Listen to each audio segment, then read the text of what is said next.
Hola, hoy nos toca ver en la clase 20 del curso, pero quiero hacer un comentario acerca del anterior que vimos hace 2 semanas. Eh, a ver, Asked sí. the Bishop of El Paris. príncipe comentó en esa clase, ¿no? Que en 1277 Pedro de España, que después fue papa, pidió una investigación acerca de lo que se enseñaba en París y tal. Y eso es conocido como, bueno, esto ya no debe ser las condenas, sí, las condenas de París bueno, de esos años. Y, y bueno, en la versión en inglés comentan que algunos historiadores mantienen que esas condenas tuvieron efectos positivos en el desarrollo de la ciencia, incluso quizá representando el comienzo de la ciencia moderna. Y quería mostrar que esa es una opinión, bueno, que tienen los historiadores. En particular entiendo eh, esta historia, bueno, parece que era un físico teórico y después historiador de la ciencia, Durkheim. Durkheim, que parece muy influyente. Pero eh, yo noté que en el libro que nos ha recomendado Miro más de una vez, de Weinberg, perdón, tengo que compartir la pantalla para que lo puedan ver. Acabo de dar cuenta que no lo estaban viendo. En este libro de Weinberg, su opinión personal difiere. Eh, Él comenta que, bueno, él le explica lo de las condenas de 1977, que condenaron doctrinas de Aristóteles y de Santo Tomás de Aquino, bueno, que de repente en ese entonces todavía no era santo, ¿no? Y, y luego dice, esas condenas no perduraron, ok, que luego en 1325 fueron rescindidas por el obispo de París y, o sea, las anuló. Y Weinberg dice, los historiadores están en desacuerdo acerca de la importancia para el futuro de la ciencia de este episodio de condena y rehabilitación. Y en la opinión de él, el efecto en la ciencia de la condena, si no hubiera sido rescindida um, eh, hubiera sido un desastre, él dice. O sea, fíjense qué diferente, ¿no? Hay unos que dicen que las condenas fueron positivas porque eh, como que pusieron en duda a Aristóteles y ok, aquí dice, las condenas se consideran particularmente importantes porque consideran que animaron a los académicos a cuestionar la ciencia aristotélica. Pero en cambio, Weinberg considera que las condenas, si no hubieran sido anuladas, hubieran sido desastrosas. Y aquí fíjense que dice, aunque Aristóteles estaba equivocado acerca de las leyes de la naturaleza, es importante creer en que hay leyes de naturaleza. Si las condenas no se hubieran anulado, esto hubiera permitido a la Europa cristiana caer en la suerte de ocasionalismo que urgía en el Islam al-Ghazali. Eh, Ahora, esta opinión la he visto en este libro y no en otro, pero me pareció interesante que es otro punto de vista acerca de esas condenas que mencionó Príncipe. Pero si me permites, también es porque el punto de vista de Weinberg, que a mí, por cierto, yo lo comparto, es porque el tema es que lo que las condenas estaban condenando no era propiamente, vamos a decir, la ciencia aristotélica. O sea, ellos no estaban condenando realmente a lo que dijera Aristóteles. Lo que condenaban era que pudiera haber leyes de la naturaleza. O sea, ese era lo que condenaban las condenas. Las condenas decían que no podían existir leyes de la naturaleza, tenían que ser hechos divinos. Si se quemaba, ¿cómo era que decía el tipo? Si se Ah, no, no, quemaba, pero lo de sí, Algazali, lo del sí, el claro, claro. algodón, Y todo eso, sí, claro. Este punto de vista es lo que estaban promulgando, estaban promoviendo, para decir de esa manera. Entonces, cuando se hacen las condenas no son acerca de las particularidades de las afirmaciones de Aristóteles, para decirlo de esa manera. Lo que las condenas condenaban era que se hablara de leyes naturales. eh, Particularmente están los números, las 130 y algo y las 100 no sé qué broma, que puedes buscarlas para que tú veas, que en sí, efecto esas sí, son sí. acerca de Ah, que la posibilidad de que hubieran leyes naturales. sí, bueno, aquí él de hecho compara con Al-Ghazali algunas de las condenas totalmente, ¿no? Y, y bueno, ya que lo mencionamos a Al-Ghazali, eh, yo, a raíz de que Leonel me pidió poner en una playlist, yo preparé algo sobre Al-Ghazali, lo voy a mostrar rapidito. Ok, bueno, no sabía cuándo lo iba a mostrar, por eso tengo así, ok. Pero esta es la playlist que hice a raíz de que Leonel pidió. Y yo me vi esto, de hecho, este es el profesor que vimos que dio una Ajá. charla bueno, aquí aparece mucho más joven, ¿no? Cuando dio la charla en el Royal Institution es algo más reciente. Eh, Ahora, acá en esto se enfocan en la parte como mística. Bueno, y luego busqué en mi biblioteca libros, variedad de libros acerca de qué dicen de Al-Ghazali, y la mayoría enfocan en el misticismo sufi o sufista, o el sufismo, ¿ok? Que es un aspecto bien ascético y Una místico. rama del Islam. Sí, sí. Es una corriente con una tendencia ascética y una orientación espiritual que se asocia con el misticismo, ¿ok? Y, y entonces, bueno, lo que dicen es que Al-Ghazali fue el que,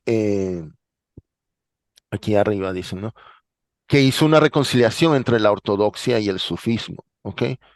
Y que, bueno, y él se retiró, o sea, él tuvo mucho éxito como académico y era muy prestigioso ahí en Bagdad, pero luego él se retiró por años o no sé si una década y volvió como místico, pero él hizo como una reconciliación. En este otro libro también mencionan lo mismo, ok, Al-Ghazali abandonó la enseñanza teológica allí en Bagdad y se fue a, a- a buscar como, bueno, la certidumbre, poner entre comillas, de los sufistas, ok. Y, y bueno, en este otro libro, bueno, aquí menciona más bien la disputa filosófica entre Averroes y Al-Ghazali, ok, el racionalismo de Yves Rouchon, que es Averroes. Él quiso separar la filosofía y la teología y esto fue atacado por Al-Ghazali. ¿Ok? Ese es el libro que, digamos, se parece más a las críticas Al-Ghazali. Lo que he notado es que algunas fuentes se enfocan en en lo del sufismo y no mencionan esto, otras mencionan esto y no lo otro. ¿Ok? En este otro libro, bueno, aquí mencionan Al-Ghazali un montón de veces. ¿Ok? Y bueno, el libro en el que está la disputa filosófica está La incoherencia de los filósofos. Y bueno, aquí mencionan lo del misticismo. Y Al-Ghazali reafirmó que la teología racional de la Shari, en que la cual la razón estaba sujeta a la revelación. Y bueno, él quiso hacer como un puente entre el sufismo y el Islam de la Sharia. ¿Ok? Y bueno, luego, bueno, supongo que algunos de ustedes conocerán esta colección, ¿no? La biblioteca ¿cómo es? La biblioteca de los filósofos vivos. Estos son los números que tengo. Estos más otro, ¿ok? Supongo que tú tienes, ustedes, me imagino Jorge, Leonel, Emiro, tendrán algunos de estos. Eh, eh, yo me compré este de Krishna porque no sabía nada de él y parecía alguien de la India del que no sabía nada. Y también compré, bueno, perdón, cuando vi el documental que está en la playlist, me acordé porque entrevistan a alguien, a este filósofo, y me acordé que yo compré un libro de esta colección de este filósofo y apenas yo leí algo de él. Pero decidí, dado que a él, a Seyed Hossein Nazar, lo entrevistan en el documental acerca de Al-Ghazali, decidí consultar en este libro qué cosa dice acerca de Al-Ghazali, y de nuevo lo menciona un montón de veces, y de nuevo lo menciona como aquí. Bueno, aquí menciona la oposición entre los falícifos y los calam. Creo que esto es algo que mencionó Príncipe, ¿no? Él no, creo que lo llamaba fal- falsafa, bueno, que es un nombre parecido a filósofo, y él decía mutakalimun, creo decía. Aquí está, mutakalim, estos eran los términos que usaba Príncipe en su descripción, ¿no? Y, y, y lo que me doy cuenta es que los del misticismo, los que tienen estos sentimientos místicos, a veces afirman que eso es otra forma de conocer. Y entonces dicen que hay distintas formas de conocimiento, como la racional y la de la revelación. Y entonces, como que Al-Ghazali estaba en eso.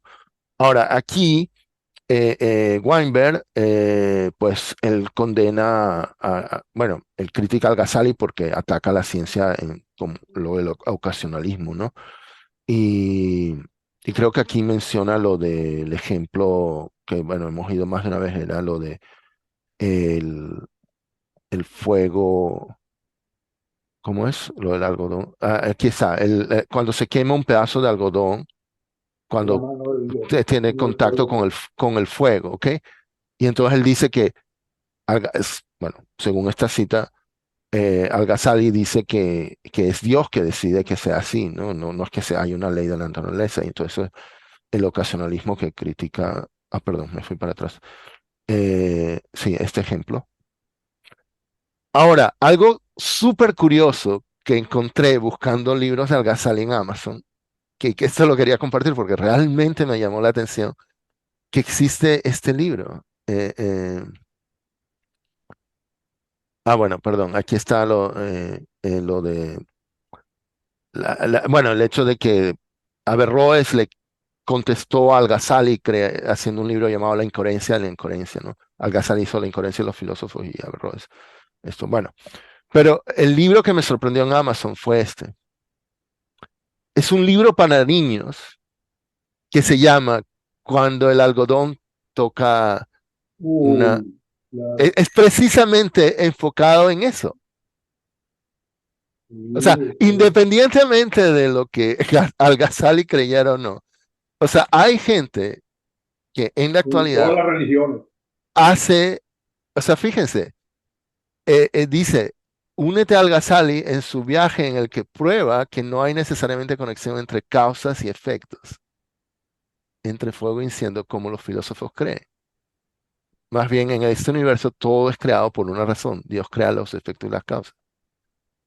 O sea, eh, eh, es muy, o sea, lo encuentro, para mí fue sorprendente porque es algo que hemos visto que le critican a Al-Ghazali por haber promovido esto. Y bueno, y vimos que Lawrence Príncipe dudaba que como una sola persona podía haber influido tanto, y bueno, hemos visto gente argumentando en contra, pero me ha sorprendido muchísimo encontrar un libro que hoy en día está a la venta, un libro, mira, publicado el año pasado, dice, en que más bien lo toman como, no como algo negativo, sino como algo para enseñarle a los niños. Sorprendente. Eh, eh, Sí. y es es precisamente el ejemplo del algodón y el fuego. Que, Los eh, Illuminati no son solo cristianos, sino islámicos. sí. Bueno, bueno, me había olvidado de que había hecho esto de Al-Ghazali, pero ya que nuestro amigo Weinberg menciona, compara lo de las condenas con el ocasionalismo de Al-Ghazali, bueno, lo mencioné. Pero entonces, bueno, lo que Weinberg elogia es el hecho de que digo bien al decir rescindir. Eh, eh, bueno, cuando las anularon las condenas en París, 1320, o sea, es como 50 años después, ¿no? Bueno, ok, no sé si tienen algún comentario más o ya vamos a ver el capítulo, la clase 20. Yo tengo un comentario. Ajá, dime, Jorge. Ah, perdón, no había No, visto. esto es un comentario que lo he dicho mil veces. Ajá, Lo he dicho mil veces. Y yo creo que no lo digo por mí, lo digo es por ustedes, en realidad, o lo digo por. Es el concepto, toca decir, no, porque los filósofos dicen, los filósofos dicen, eso no me molesta a mí que cuando hablan de los filósofos, solamente que eh, quizás los filósofos han sido los culpables de que la gente hable de los filósofos. Pero en realidad el concepto de la filosofía es poner crítica a todo. Es decir, la verdadera filosofía, el amor al saber, ¿qué es lo que quiere decir filosofía? Es el deseo de saber, a conciencia de que es difícil saber y hay que someterlo a prueba. Entonces, si en algún momento surge la ciencia, por ejemplo, y la crítica, es dentro del ámbito de la filosofía, por ese deseo de saber. Entonces hay muchos que se han dedicado a ser filósofos que son parlachines, o sea, son tipos que lo que hacen es hablar bonito, o sea, son retóricos. Entonces la gente asocia la filosofía con la retórica. La retórica es la gimnasia del lenguaje. Es decir, en retórica lo que haces, yo creo que tiene su valor. Yo tiene que ser un valor como tiene valor cualquier arte, o sea, como la pintura o como tal, o la música o la gimnasia. Es decir, retórica es una gimnasia de la lengua, o sea, una capacidad de manejar la lengua en forma habilidosa. Y eso es muy importante a la hora de convencer. Y estamos en un mundo donde realmente el convencer es importante. Estamos en un mundo donde lo que priva es la mentira. En este momento, yo esta mañana estaba leyendo las posiciones de lo que dice Trump y lo que dicen los iraníes y lo que dicen los judíos y lo que dicen los otros. Es decir, todo el mundo dice, y resulta que la guerra se centra, el corazón de la guerra es en el lenguaje. Ellos llaman la narrativa, pero realmente es el lenguaje y eso es pura retórica. Entonces, la gente confunde retórica con filosofía y eso es lo que yo realmente trato de dejar constancia en este grupo que desea saber y que al desear saber son filósofos. Entonces, cuando se hablan de los filósofos, pareciera como que si son contrarios a los científicos o a los matemáticos o a los. No, no, no, no. No, no, el filósofo es el que desea saber, por lo menos como yo lo he interpretado en sus orígenes, como yo se lo entiendo a Wittgenstein, como yo se lo entiendo a Kant, como yo se lo entiendo a los grandes filósofos, se destacan que el concepto de filosofía es cuestionar el mismo saber para poder fortalecer y fundamentar el saber. ¿Qué es la base de la ciencia, por cierto? ok. Yo, yo continuaría. No me acuerdo en qué momento dije los filósofos, pero creo que quizás fue en el momento en que dije, al menos Radhakrishnan, Sarvepalli Radhakrishnan, el de la colección, hablando de la librería, la Sí, biblioteca de los filósofos vivos. Sarvepalli Radhakrishnan de la India y Sayed, no sé, me olvidó su nombre, el, el, sí, el, el islámico, el que mostré, sí, Sayed Hossein Nazar. Y al menos ellos dos, creo que hay otros que sostienen que hay más de una manera de saber. Y entonces dicen, hay la racional y hay como la de la revelación mística. Quiero aclarar, eh, eh, eh, no, no, no, no, no, no, no, yo quiero aclarar yo no estoy haciendo acusaciones, pero mi no estoy opinión, haciendo acusaciones. ok, no, pero quiero aclarar mi opinión. Mi opinión, yo no estoy de acuerdo en que, al menos a mí no me convenció de que la revelación sea otra manera de saber. Para mí, saber, yo estoy más ahí con Bertrand Russell. Saber es como lo que, digamos, se hace en ciencia. Pero que estas revelaciones místicas afectan, son cosas de sentimiento, no de saber. Esa es mi opinión. Y que pueden tener, son sentimientos positivos, bonitos, pero que yo, yo no considero que sean otra manera de saber. Y bueno, y de hecho, eso de hecho, no he cambiado de opinión, eso también lo escribí en en mi libro hace veintitantos años, en el capítulo sí creo que Dios existe. Estoy repitiendo algo que dije ahí y no he cambiado de opinión. Eh, eh, ok, bueno, ¿Puedo gracias. decir algo? Por Emiro, sí, por supuesto. Sí, yo Muy también poco, quiero pero decir algo. yo, Lo, aunque estoy de acuerdo lo con el puedo origen hacer. etimológico de la palabra filosofía, creo que, Jorge, con todo respeto, hay que diferenciar, porque cuando se habla en general de los filósofos, se habla de la práctica de la filosofía en general y sobre todo de la práctica moderna de la filosofía. Por supuesto que hay una práctica, la filosofía, igual que la ciencia, tiene una historia, igual que la ciencia tuvo etapas. Y el hecho de que filosofía signifique amor a la sabiduría no quiere decir que toda filosofía sea hecha por amor a la sabiduría. ¿Ok? Entonces, yo creo que la parte etimológica es muy importante comprenderla, pero creo que también cuando se critica, cuando algunos escritores, historiadores, etcétera, critican algunas posturas filosóficas, no se refieren a la definición de filosofía o a la etimología de la palabra filosofía, sino a las prácticas filosóficas, que hay prácticas filosóficas que realmente se desvían del saber, a mi juicio, de verdad, totalmente, del amor al saber, y que Dejan más de bien ser condenan filosófica. el amor al saber, ¿verdad? Dejan de Entonces, ser filosófica. bueno, está bien, pero el punto es ese. Es que Entonces, lo que creo estamos que, hablando es del pensamiento crítico, si es crítico o no es crítico. Eso es lo que está en el fondo. claro, por supuesto que está en el fondo esto, Y yo soy crítico con pero respecto a los términos, en bueno, particular de está los bien, términos pero filosóficos.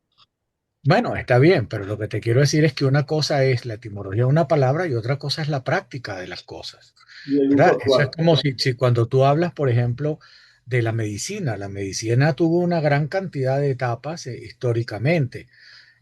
No puedes pensar que sea, digamos, la medicina que se practicaba, en un libro que estaba leyendo hace poco, inclusive decían que una de las mejores maneras de sobrevivir en alguna época de la Edad Media era no ir al médico.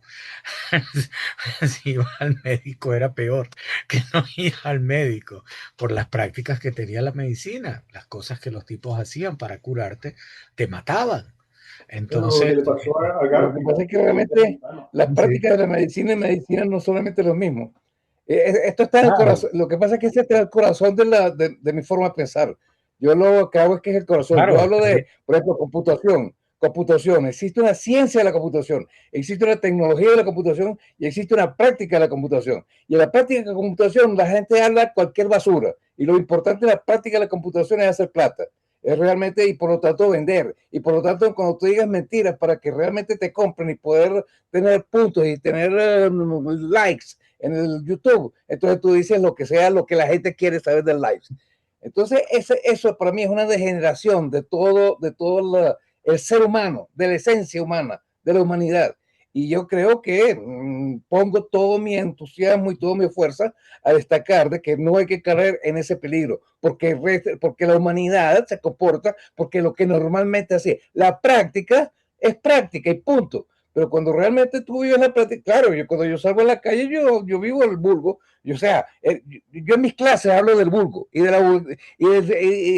la vulgaridad y de la divulgación que también viene que ver con el vulgo, De porque la el vulgo no tiene por vulgarización. qué saber hacer las Pero cosas. es Pero verdad.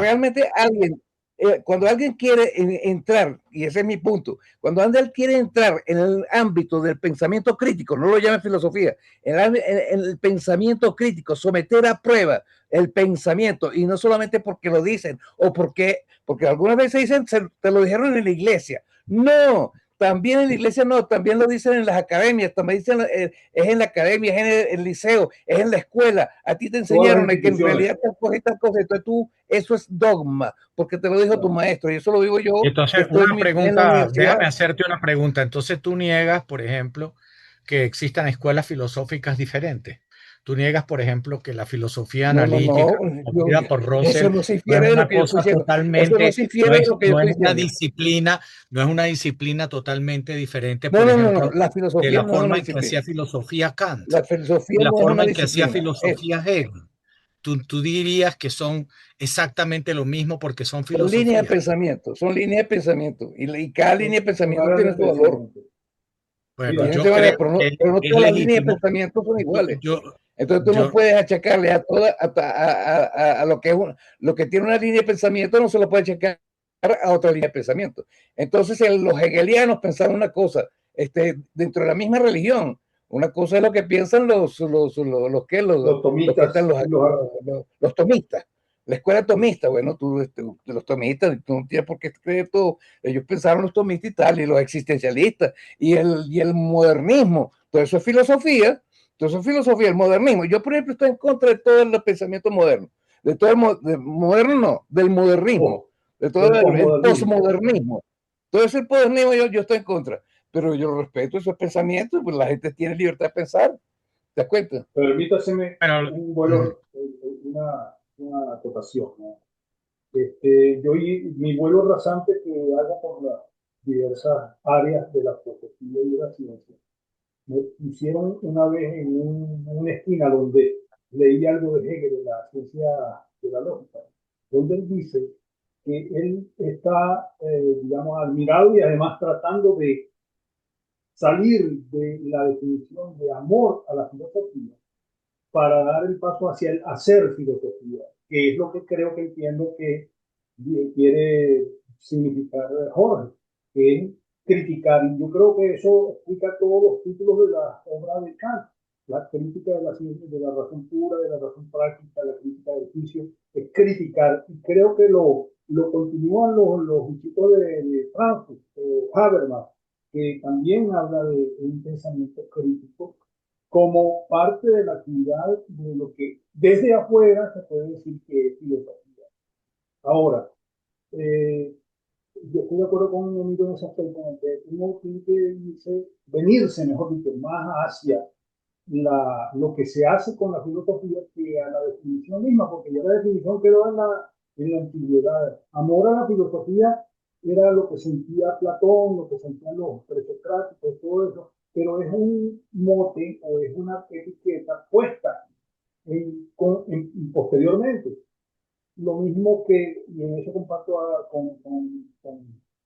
con Jorge, que los postmodernos es una etiqueta que se autoimpusieron unos individuos que son futuristas más bien, porque ellos están hablando del modernismo siendo moderno. Entonces, esa estopa que se denomina filosofía actual, donde se incluyen a individuos como Lacan o como los nuevos psicoanalistas que se autodefinen como científicos, o los marxistas que hablan del socialismo científico. Entonces, uno tiene que estar alerta, sencillamente Claro. alerta, porque no hay manera de combatirlo. Todo eso se está autodesarrollando como una avalancha que uno solo no puede. Eso, lo que nos queda es disfrutar de lo que se intercambia en este grupo o en estos grupos, porque varios grupos consisten, y entonces, bueno, no nos queda más remedio que encontrar a individuos como Príncipe, que a mí me parece uno de los más valiosos, porque muestra lo que se ha dicho, y bueno, y usted tome la decisión que quiera.